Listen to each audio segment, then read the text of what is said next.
नमस्कार साथियों, पीसीएस शिक्षा केंद्र में आप सबका स्वागत है। पॉलिटी के तीसरे लेक्चर में हम लोग संविधान की अनुसूचियों के बारे में जानेंगे। हमने लास्ट टाइम जो हमने लेक्चर किया था वो किया था भाग संविधान का जो पार्ट था उसके बारे में किया था, संविधान के जो सोर्स थे उसके बारे में किया था। तो जिन लोगों ने क्या है पिछला वाला लेक्चर नहीं देखा है तो उसको भी लेक्चर देखें। आज ये पॉलिटी का तीसरा लेक्चर है, ये पार्ट 3 है, पॉलिटी का तीसरा लेक्चर है। ये यूपी पीसीएस 1 का जो मटेरियल है उसको यहाँ पर डिस्कस किया जा रहा है आप लोगों के साथ। और ये यूपी पीसीएस जो 2025 का होने वाला है 12 अक्टूबर को जो संभावित है, संभावित का डेट डिक्लेयर्ड है, और 27 जुलाई को यहाँ पर होने वाला है आरओ। तो इसके लिए बेहद ही महत्वपूर्ण सेशन होगा। और क्या है, आप लोग जो है हमारे टेलीग्राम से जुड़ना चाहें तो वहाँ से भी जुड़ सकते हैं, उस @PCS @शिक्षा _केंद्र, यहाँ से आप लोग क्या कर सकते हैं, जुड़ सकते हैं टेलीग्राम चैनल से भी। तो हम बिना देरी के हुए अपने सेशन की ओर चलेंगे। सबसे पहले हम देखते हैं कि संविधान में मूल सूचियां कितनी थी और वर्तमान में सूचियां कितनी हैं। तो संविधान में मूल सूचियों की संख्या जो नंबर थी वो 8 थी, लेकिन वर्तमान में कितनी 12 अनुसूचियां हैं। तो वो कौन सी और अनुसूचियां जो ऐड हुई हैं उनको भी देखेंगे। तो सबसे पहले आती है पहली अनुसूची। इसमें क्या है, संघ और राज्य के क्षेत्रों से संबंधित है, और इसमें भारत के राज्यों तथा संघ के क्षेत्रों का उल्लेख इसमें बताया गया है। मतलब कौन कौन से भारत के संघ के अंतर्गत हैं, कौन राज्य के क्षेत्र के अंतर्गत आते हैं, यहाँ पर उनको बताया गया। दूसरी अनुसूची किसके बारे में बताती है, जो दूसरी जो लिस्ट है ये बताती है पदाधिकारियों की, भारत के कौन कौन से पदाधिकारी हैं। जैसे पहले जो राष्ट्रपति हैं, फिर राज्यपाल हैं, फिर लोकसभा अध्यक्ष हैं, राज्यसभा के सभापति हैं, उच्चतम न्यायालय के न्यायाधीश हैं।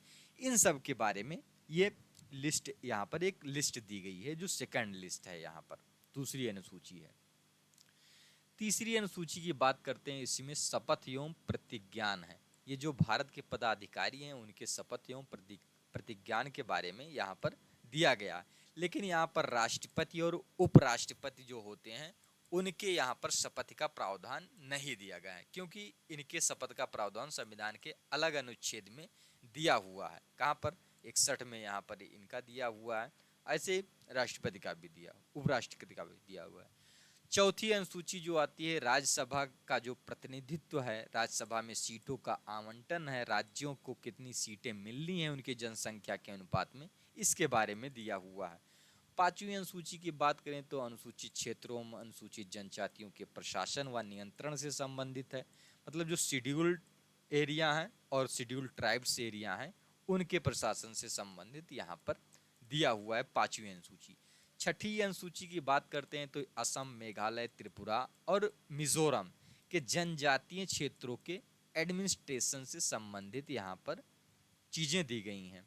फिर सातवीं अनुसूची की बात करते हैं तो सातवीं अनुसूची ये संघ और राज्यों के मध्य जो शक्तियां हैं या पावर्स हैं उनके जो है यहाँ पर सेपरेशन के बारे में, मतलब विभाजन के बारे में दिया गया है। इसके अंतर्गत 3 सूचियां और मतलब उप सूचियां, इनका मतलब सब डिवीजन किया गया है। इसमें संघ सूची और राज्य सूची और 7वीं समवर्ती सूची यहाँ पर किया गया है। समवर्ती सूची हमने पढ़ा था, कहाँ से लिया गया है तो ये आप लोग कमेंट बॉक्स में करेंगे। जो लोग नहीं जानते हैं वो लोग हमारा पिछला लेक्चर देखेंगे, उसमें आपको ये पता चल जाएगा कि समवर्ती सूची किस संविधान से, किस देश के संविधान से लिया गया है। फिर बात करते हैं 8वीं अनुसूची की। तो इसमें भाषाएं मूल रूप से 14 भाषाएं थी। भारतीय संविधान में कितनी 14 भाषाएं शामिल थी, लेकिन वर्तमान में 22 भाषाएं इसमें शामिल हैं। फिर 9वीं अनुसूची की बात करते हैं तो 9वीं अनुसूची इसमें कुछ अधिनियम और विनियमों को विधिमान्यीकरण उपबंध दिया गया है। मतलब यहाँ पर क्या किया है कि कुछ नियम और अधिनियम ऐसे होंगे जिनका जो है यहाँ पर जुडिशियल रिव्यू नहीं होगा। क्या जुडिशियल रिव्यू से बाहर रखा गया था। ये प्रथम संविधान संशोधन 1951 द्वारा इसमें जोड़ा गया था। मतलब इस अनुसूची में कोई भी यहाँ पर विषय डाल दिया जाता था वो जुडिशियल रिव्यू से बाहर यहाँ पर हो जाता था। भूमि सुधार हेतु यहाँ पर प्रावधान इसमें किया गया 9वीं अनुसूची में। फिर अगली जो अनुसूची आती है तो ये 10वीं अनुसूची आती है। तो ये आती है, ये दल बदल से संबंधित, मतलब दल बदल के आधार पर जो निर्हरता से संबंधित उपबंध है। इसमें जो निर्णय होता है वो कौन लेता है? ये लोकसभा का स्पीकर यहाँ पर, मतलब संबंधित विधानसभा के अध्यक्ष जो है वह लेते हैं। मतलब लोअर हाउस के जो है लोकसभा स्पीकर और अपर हाउस के राज्यसभा के स्पीकर जो होते हैं, स्पीकर उनको नहीं कहते हैं, उनको उपसभापति, उपसभापति या उनको जो उपराष्ट्रपति हैं वही एक्स ऑफिसियो के रूप में होते हैं उपसभापति। फिर 11वीं अनुसूची जो है ये कब जोड़ी गई थी? 10वीं, सॉरी, इसको भी देख लेते हैं। ये 52वें संविधान संशोधन 1985 के तहत इसको जोड़ा गया था। फिर 11वीं अनुसूची जो है ये जोड़ी गई 73वें संविधान संशोधन 1992 के द्वारा और पंचायतों को शक्तियां और प्राधिकार देने से संबंधित ये है, मतलब पंचायती राज से संबंधित है। फिर 12वीं अनुसूची जो आई वो नगर पालिकाओं की शक्तियों का उल्लेख करता है, इसे 74वें संविधान संशोधन 1992 में इसको जोड़ा गया। अब बात करते हैं कि अनुसूची के जो 7 थे उसमें जो विषय थे, जैसे संघ सूची में कौन से विषय हैं, तो राज्य सूची में कौन विषय हैं, फिर समवर्ती सूची में कौन विषय। हालांकि इसमें जो विषय हैं वो लगभग 98 यहाँ पर विषय देखे जाते हैं।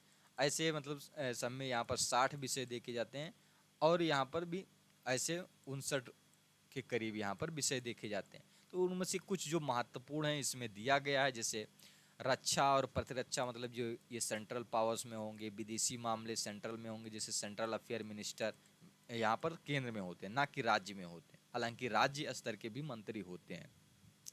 अभी हमें आप कमेंट करके बताएंगे जो सेंट्रल के जो एक्सटर्नल अफेयर मिनिस्टर हैं वो कौन है? वह तो चलो डॉक्टर एस जयशंकर प्रसाद जी हैं, लेकिन स्टेट मिनिस्टर कौन है? एक्सटर्नल अफेयर के स्टेट मिनिस्टर को आप लोगों को कमेंट बॉक्स में करना है। वो यूपी से ही संबंधित हैं। क्या है? यूपी से ही संबंधित है, इसलिए हमने आपसे पूछा है। फिर नागरिकता से संबंधित इसमें उपबंध है, संचार से संबंधित है, फिर परमाणु ऊर्जा से, बीमा का जो विषय है, इसमें जो कानून वगैरह बनाएंगे तो ये सारी जो है विषय केंद्र ही इस पर कानून बनाएगा। शेयर बाजार से संबंधित, बंदरगाह, बैंक, जनगणना वाला मुद्दा एक उठा था ना, जब वो बिहार ने जो जातिगत जनगणना कराया था उस समय की मुद्दा उठा था कि जनगणना कराने का अधिकार केवल और केवल केंद्र का है। फिर आयकर जो आता है इस पर जो कानून बनाएगा तो वो केंद्र बनाएगा। निगम कर, सेवा कर, रेलवे, डाक, खनिज, प्रत्यार्पण, इन सब पर क्या है, यही केंद्र ही कानून बना सकता है। फिर राज्य सूची है, इसमें केवल और केवल इस पर राज्य ही यहाँ पर बनाएगा, लेकिन विशेष मामलों में केंद्र भी बना सकता है, लेकिन ज़्यादातर यही बनाता है। लोक व्यवस्था है, पुलिस है, भूमि कृषि है, लोक स्वास्थ्य है, सिंचाई है, गैस है, मेला है, पशुपालन है, कारागार है। स्थानीय, ये कारागार वाला यूपीएससी में पूछ चुका है कि कारागार किस सूची के अंतर्गत आता है, तो कारागार राज्य सूची के अंतर्गत। स्थानीय शासन किस सूची के अंतर्गत आएगा, तो स्थानीय शासन भी राज्य सूची के अंतर्गत, उस पर केवल केवल राज्य कानून बनाएगा। शराब जो हो गई, जो लिक्कर पॉलिसी हो गई, तो लिक्कर पॉलिसी, जैसे लिक्कर वाली पॉलिसी में ही कौन गया है अंदर, गया था, मतलब ये अरविंद केजरीवाल जी, उनकी सत्ता भी इसी लिक्कर पॉलिसी की वजह से चली गई, तो ध्यान में रखना है। ये भू राजस्व यहाँ पर आता है, ये भी कहाँ से आती है, ये भी राज्य सूची के अंतर्गत। कृषि पर जो कर लगते हैं वो भी राज्य सूची के अंतर्गत आता है। रेलवे, पुलिस जो आती है ये भी राज्य सूची के अंतर्गत है। आरपीएफ जो नाम से जानी जाती है, रेलवे पुलिस फोर्स, तो ये राज्य के अंतर्गत आती हैं। फिर समवर्ती सूची, ये शिक्षा, वन, जनसंख्या, विवाह, तलाक, कारखाना, मजदूर स्तर, स्वच्छता, विद्युत, वन्य जीव जंतु, आर्थिक व सामाजिक योजनाएं, इन पर जो है केंद्र और राज्यों का बराबर बराबर का यहाँ पर अधिकार होता है, ये यहाँ पर जो है कानून बनाने का। लेकिन यहाँ पर जो है प्रभावी कौन होगा, केंद्र वाला ही कानून यहाँ पर प्रभावी होता है, लेकिन अधिकार जो है दोनों को बराबर बराबर मिला हुआ है। अब यहाँ पर अनुसूचियाँ जो है समाप्त होती हैं। अगला जो है यहाँ पर आता है उद्देशिका। तो हम देखते हैं उद्देशिका। तो उद्देशिका को किसने प्रस्तुत किया गया था, तो इस उद्देशिका को 13 दिसंबर की जो पहली विधानसभा थी यहाँ पर बैठक हुई थी, उसी मतलब 9 दिसंबर को ये बैठक हुई थी पहली वाली। उसके बाद में जो 13 दिसंबर जो सेशन था उसी में जो है ये उद्देशिका पंडित जवाहरलाल नेहरू के द्वारा प्रस्तुत किया गया, जिसे 22 जनवरी 1947 को स्वीकृति मिल गई और बाद में क्या होती है, ये भारतीय संविधान की उद्देशिका बन जाती है, मतलब प्रियम्बल बन जाता है ये प्रियम्बल।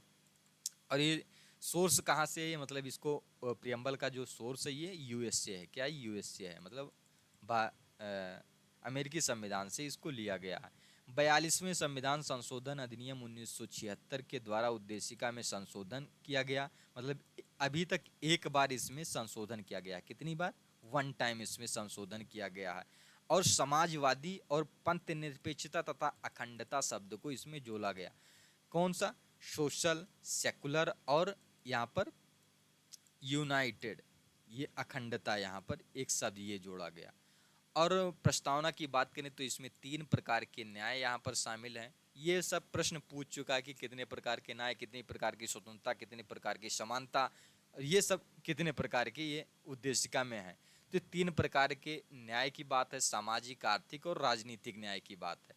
स्वतंत्रता की बात करें तो ये विचार, अभिव्यक्ति, विश्वास, धर्म, उपासना और उपासना की स्वतंत्रता यहाँ पर देती है, ये हमारी प्रियम्बल जो है। फिर समानता की बात करें तो यहाँ पर 2 प्रकार के हैं, प्रतिष्ठा और अवसर की समानता है। क्या? प्रतिष्ठा और अवसर की समानता है। क्या? प्रतिष्ठा और अवसर की समानता। और कुछ यहाँ पर केस हुए हैं, जैसे उद्देशिका संविधान का अंग है कि नहीं है। तो बेरुबारी केस में क्या हुआ, इसने कहा कि संविधान का यहाँ पर ये अंग नहीं है। बेरुबारी केस जब सुप्रीम कोर्ट ने इसमें अपना फैसला दिया तो इसने कहा कि ये संविधान का एक अंग नहीं है। लेकिन बाद में केशवानंद भारती बनाम केरल राज्य आता है, इसमें क्या कहा, उद्देशिका संविधान का एक भाग है, उद्देशिका में संशोधन मूल ढांचे के अलावा यहाँ इसमें नहीं किया, यहाँ पर किया जा सकता। मतलब संविधान में इसमें मूल उद्देशिका में संशोधन किया जाता है, लेकिन इसके स्वरूप को परिवर्तित नहीं किया जाएगा। मतलब जो मूल उद्देशिका उसमें परिवर्तन नहीं किया जाएगा, इसके आधार पर कोई निर्णय नहीं दिया जा सकता। फिर न्यायालय उद्देशिका को संविधान की मूल आत्मा माना। क्या माना? इसने मूल आत्मा माना है। फिर भारतीय संविधान की प्रस्तावना संविधान के उद्देश्यों को क्या करती है, ये कि संविधान के कौन कौन से उद्देश्य हैं, उनके मोटिव्स को क्या करती है, ये यहाँ पर प्रूवन करती है, मतलब उसको दिखाती है, प्रूवन करती है।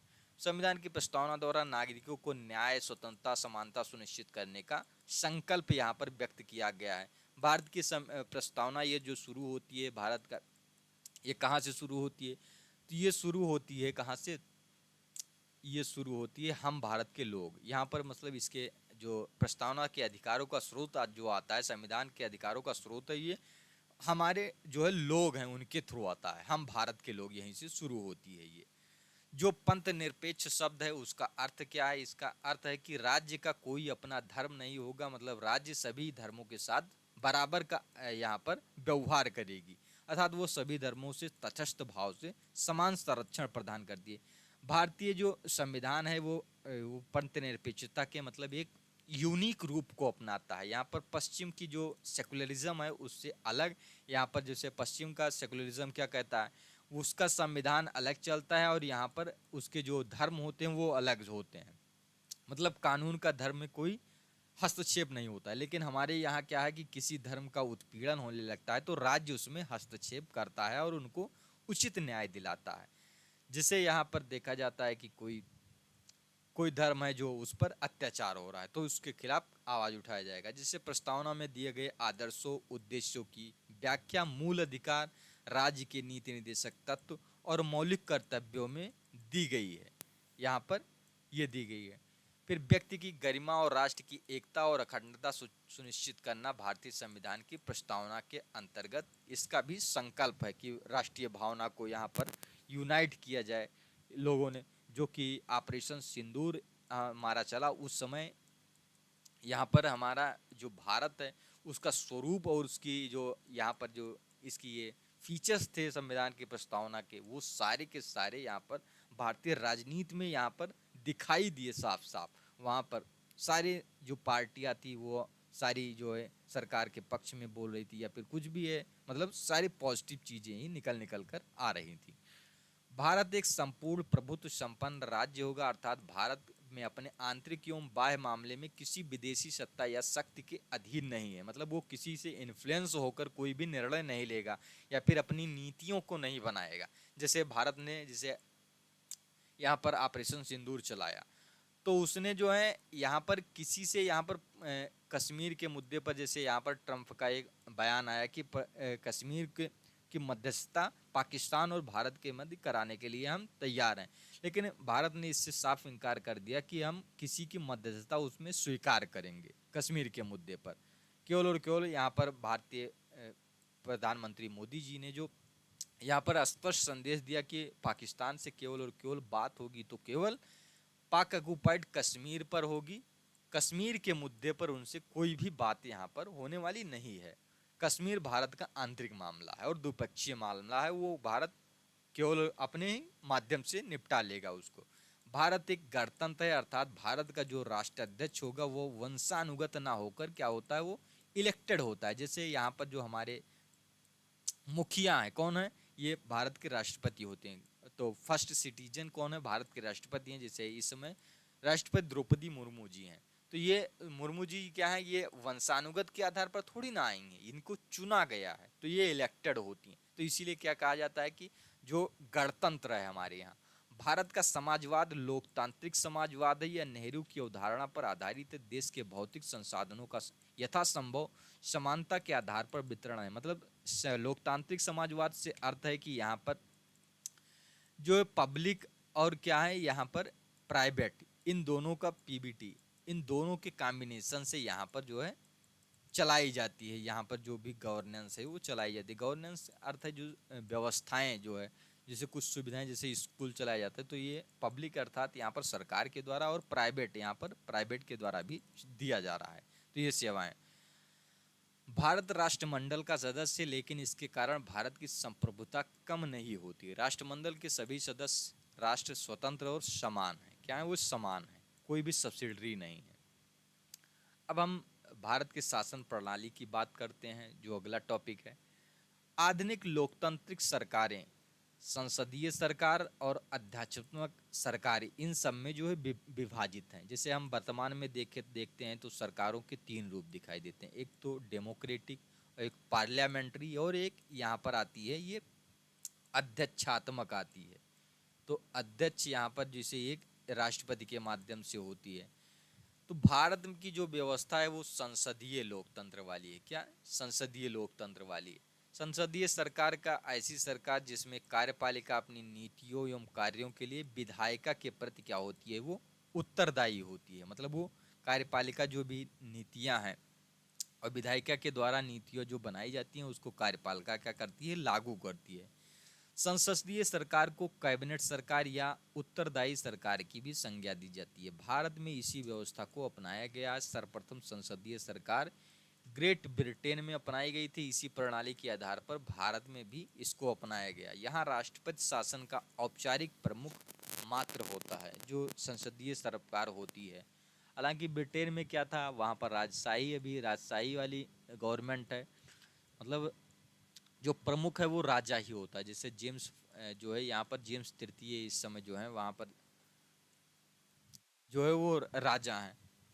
तो ये चीज़ें वहाँ पर वंशानुगत के आधार पर, वहाँ गणतंत्रात्मक लोक शासन वाला नहीं है व्यवस्था, हमारे यहाँ गणतंत्र है। अध्यक्षात्मक सरकार की बात करते हैं तो ये कौन सी है, एग्जीक्यूटिव वाली। तो इस व्यवस्था में कार्यपालिका अपनी नीतियों एवं कार्यों के लिए विधायिका के प्रति ये उत्तरदायी नहीं होती है। मतलब उसकी अलग से नीतियाँ बढ़ती हैं। ये गैर संसदीय या गैर उत्तरदायी व्यवस्था होती है। इसमें जो लीडर होता है वो अपनी जो है जो गवर्नेंस या एग्जीक्यूटिव होती है उसका अपने आधार पर जो है वही चुनाव करता है। जो जैसे राष्ट्रपति यहाँ पर बन गए, फिर वही अपना जो है एक कमेटी बनाएंगे या फिर वो समिति बनाते हैं, उसी के माध्यम से सरकार चलाते हैं, रन करते हैं। भारतीय शासन प्रणाली में शासन का संचालन संविधान के प्रावधानों के अनुरूप होता है। भारत में विधि का शासन यहाँ पर बनाया गया है। मतलब भारत में क्या है, रूल ऑफ द लॉ है, रूल ऑफ लॉ है भारत में। भारतीय संविधान ना तो पूर्णता यहाँ पर ये संघात्मक है, ना ही पूर्णता एकात्मक है। इसी कारण इसे अर्धसंघात्मक भी कहा जाता है। मतलब भारत में देखा जाता है कि ये परिस्थिति जन्य संविधान है। क्या परिस्थिति जन्य संविधान है? मतलब कभी जैसे यहाँ पर कोई भी आपातकालीन व्यवस्था हो जाए तो वहाँ पर क्या होता है कि भारतीय संविधान एकात्मक रूप ले लेता है। मतलब सारी शक्तियाँ जो है केंद्र के द्वारा ही यहाँ पर यूज़ की जाने लगती है। जैसे वार लाइक सिचुएशन अगर हो जाए तो इसी संदर्भ में जी ऑस्टिन, जो ग्रेनविल ऑस्टिन जी कहते हैं भारत का संविधान सहकारी जो है परिसंघीय संविधान है। क्या है? सहकारी परिसंघीय। वहीं केसी व्हीलर ने भारत के संविधान को कहा है अर्धसंघीय संविधान है। क्या है? अर्धसंघीय संविधान इन्हें केसी व्हीलर ने कहा। भारतीय संविधान में कल्याणकारी राज्य की बात कही गई है, समाजवादी राज्य की बात कही है, राजनीतिक समानता की बात कही गई है, पंथ निरपेक्षता की बात कही गई है, लोकतंत्रात्मक की बात कही गई है। लोकतंत्रात्मक गणराज्य मतलब यहाँ पर जो मुखिया होगा वो चुना जाएगा, इलेक्टेड होगा।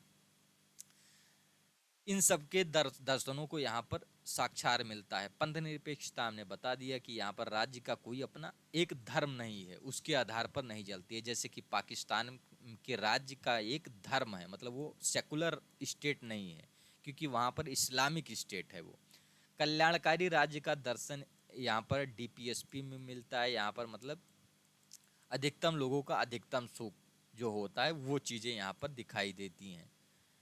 फिर भारतीय संविधान कठोर और नम्य भी है। क्या है? कठोर भी है और नम्य का एक मिश्रण है। अंशतः कठोर है, अंशतः लचीला भी है। मतलब कुछ चीज़ें जो है यहाँ पर जो है राज्यों को यहाँ पर शक्तियाँ दी गई हैं, तो उस संदर्भ में क्या हो जाता है, वो नम्य भी हो जाता है और कठोर हो जाता है। यहाँ पर कुछ चीज़ों कुछ मामलों में क्या होता है, वो राज्यों पर अपनी धमक जमाता है, तो उसमें क्या हो जाता है, वो कठोर भी हो जाता है। ब्रिटिश संसद लिखित संविधान के अभाव से संप्रभु निकाय है, जबकि भारतीय संविधान संसद की शक्तियों एवं कार्यप्रणाली संविधान के सीमाओं के अधीन है। मतलब भारतीय जो संविधान है वो संसद के अधीन चलती है, लेकिन ये क्या है, यहाँ पर संसदीय संप्रभुता यहाँ पर देखी जाती है ब्रिटेन के संविधान में। लेकिन यहाँ पर क्या है, ये संविधान के अधीन रहकर चलती है। संसद तो है हमारे यहाँ, लेकिन संविधान के दायरे में रहकर ये जो हमारी गवर्नमेंट चलती है। मतलब संविधान से परे कुछ भी नहीं होगा। अनुच्छेद 300 के अनुसार क्या है, भारत की सरकार कानूनी नाम द यूनियन ऑफ इंडिया यहाँ पर दिया गया है। द यूनियन ऑफ इंडिया इसमें दिया गया है। भारत का संविधान एक संघीय प्रणाली का प्रावधान करता है। कौन सा? ये फेडरल स्ट्रक्चर का ये रूप देता है यहाँ पर। जैसे क्योंकि केंद्र और राज्यों के मध्य शक्तियों का अस्पष्टतः विभाजन है, यद्यपि ये पूर्ण संघ नहीं है। क्या ये पूर्ण संघ नहीं है, लेकिन शक्तियों का विभाजन है। यहाँ पर ये दिया गया है कि अविभाज्य राज्यों का विभाज्य यहाँ पर संघ है। ये मतलब क्या है, अविभाज्य संघ का विभाज्य राज्य हो सकते हैं। मतलब ये राज्यों का विभाजन हो सकता है इसमें, लेकिन वो राज्य ये संघ से क्या है, वो अलग नहीं हो सकते हैं। मतलब केंद्र से अलग नहीं हो सकते हैं। ये नहीं किया है यहाँ पर जो तेलंगाना हो गया, उसने एक अपना अलग देश उसने घोषित कर दिया अपने आप को, तो ऐसा नहीं होगा। वो केंद्र के अधीन ही रहेंगे हमेशा। मतलब केंद्र संघ से अलग नहीं हो सकते हैं वह। और लेकिन तेलंगाना जैसे आंध्र प्रदेश से टूट कर बना, तो विभाज्य राज्यों का अविभाज्य संघ है। क्या है? विभाज्य राज्यों का अविभाज्य संघ है ये।